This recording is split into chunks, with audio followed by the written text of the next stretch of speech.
ቤታቸውን በሞት አፋፍ ላይ አድርገው የሚሰሩ ሰዎች ከተለምዶ ውጭ የሆኑ ለየት ያሉ ለእብደት የቀረቡ በሚለው የማዕረግ ስማቸው ብንጠራቸው ማጋነን አይሆንብንም። ዛሬ የምንመለከታቸው ቤቶችም በእኒህ ለእብደት በቀረቡ ሰዎች ዲዛይን ተደርገው የተሰሩትን አስገራሚ መኖሪያ ቤቶችን ነው። ቤቶቹን ስትመለከቱ ከኔ በበለጠ እንደምትደነቁ ባለሙሉ ተስፋ ነኝ። ተከተሉኝ። ስድስተኛ ፊኒክስ ሃውስ። በሃዋይ ዩኤስኤ በሚገኝ ደሴት ላይ የሚገኙ ጥቂት መኖሪያ ቤቶች አሉ። የሚያስገርመው ይህ አይደለም። ያሉበት ስፍራ እሳተ ገሞራ በከፍተኛ ሁኔታ የሚፈነዳበት የሚንቀለቀለበት ስፍራ ነው። እሳተ ገሞራው ሲነሳም መላው አካባቢው የእሳት ጎርፍ ይወራታል። ታዲያ እንደምትመለከቷቸው ነዋሪዎቹ የእሳተ ገሞራው ነገር ጉዳይ ሳይሰጣቸው ኑሯቸውን ለዘመናት አድርገዋል። ያሉበት ቦታ ለእሳተ ገሞራው መፈንዳት ቅርብ ከመሆኑ የተነሳ አያድርገውና ቤታቸውን በሰሩበት ስፍራ ሳይቀር ሊፈነዳ የሚችልበት እድሉ ሰፊ ነው።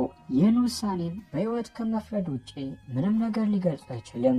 ስፍራውም በፍጥነት እሳተ ገሞራ ከሚከሰትባቸው አካባቢዎች ውስጥ አንዱ ሲሆን የሰፈሩ ነዋሪዎችም እምነታቸውን በፈጣሪ ላይ አድርገው ለዓመታት ኑሯቸውን በአካባቢው ላይ መስርተዋል።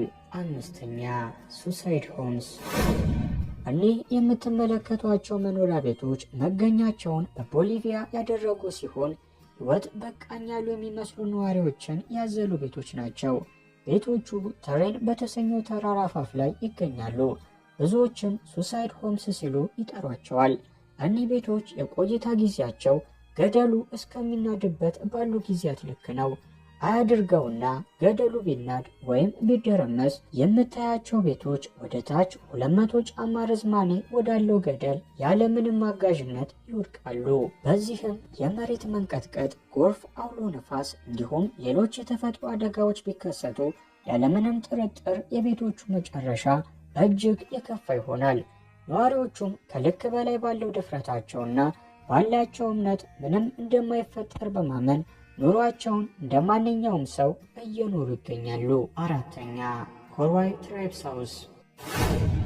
ይህ መኖሪያ ቤት በሀገር ኢንዶኔዥያ የሚገኝ ጥቅጥቅ ባለ ደን ውስጥ ኮርዋይ የተባሉ ጎሳዎች የከተሙበት በአሰራሩ ለየት ያለ መኖሪያ ቤት ነው። የኮርዋይ ጎሳዎች ለዘመናት መኖሪያ ቤታቸውን በዚህ ዛፍ ላይ እየገነቡ ኖረዋል። ቤታቸውም ከምድር 100 ጫማ ከፍታ ላይ ይገኛል። በዚህ መልኩ የሚሰሩበት ምክንያትም ራሳቸውን ከጎርፍ፣ ከጫካው አውሬ እንዲሁም ከተቀናቃኝ ጎሳዎች ለመከላከል በማለም ነው። ቤቱ እጅግ ከፍ ባለ ቦታ ከመገኘቱ ባለፈ የተሰራው ከጫካ ውስጥ በሚያገኟቸው የእንጨት ውጤቶች ነው። ቤቱን መስራት ራሱን የቻለ ፈተና ቢኖረውም ማንኛውም አይነት ንፋስ፣ ማንኛውም አይነት ዝናብ ሳያግደው ለዘመናት በዛፉ ላይ የመቆየት አቅም አለው። ሶስተኛ አይላንድ ሃውስ። አሁን ደግሞ ሕይወቱን አደጋ ላይ ጥሎ አደጋ ቢደርስበትም ሕይወቱን እስከ ማጣት የሚደርሰውን ሰው ቤት ላስቃኛችሁ።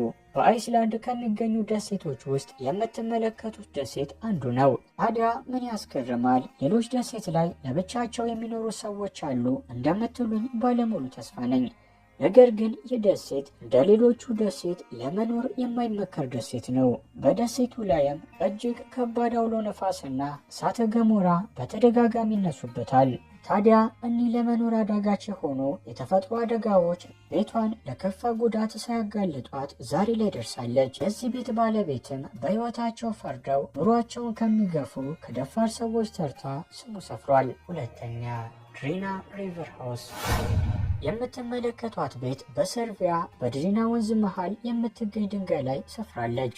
የቤቷ ባለቤቶች ከሰው ተነጥሎ መኖር የሚያስደስታቸው ሲሆን ሕይወታቸውን አደጋ ላይ ጥለው ኑሯቸውን በምትመለከቷት ቤት ቀልሰዋል። የሚያስገርመው ነገር የቤቷ የቆይታ ዕድሜ 50 ዓመት መሆኑ ነው።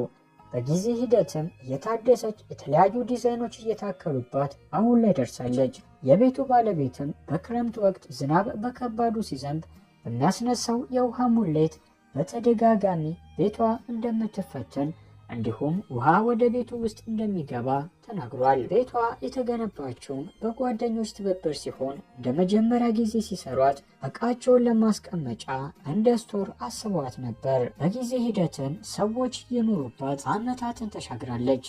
አንደኛ ሚቲዮራ ሞናስትሪስ በሀገረ ግሪክ የሚገኘው ከፍታ ካለው ለብቻው ከተነጠለው የድንጋይ ውቅር አፋፍ ላይ የምትመለከቱት ቤት ተገንብቷል። ወደ ታችም በመቶ ሜትሮች የሚቆጠር ርቀት አለው። በቤቱ የሚኖሩት የሄርሚት መነኩሴዎች ሲሆኑ 6 የሚሆኑ መነኩሴዎች ይኖሩበታል። ቤቶቹ መገንባት የጀመሩት ከ14ኛው ክፍለ ዘመን ጀምሮ ሲሆን ልክ እንዳሁኑ አይነት ሌሎች ቤቶች በተለያዩ የድንጋይ ተራራ አፋፍ ላይ እንዲሁም ከተራራው መሃል ሰፍረው ይገኛሉ።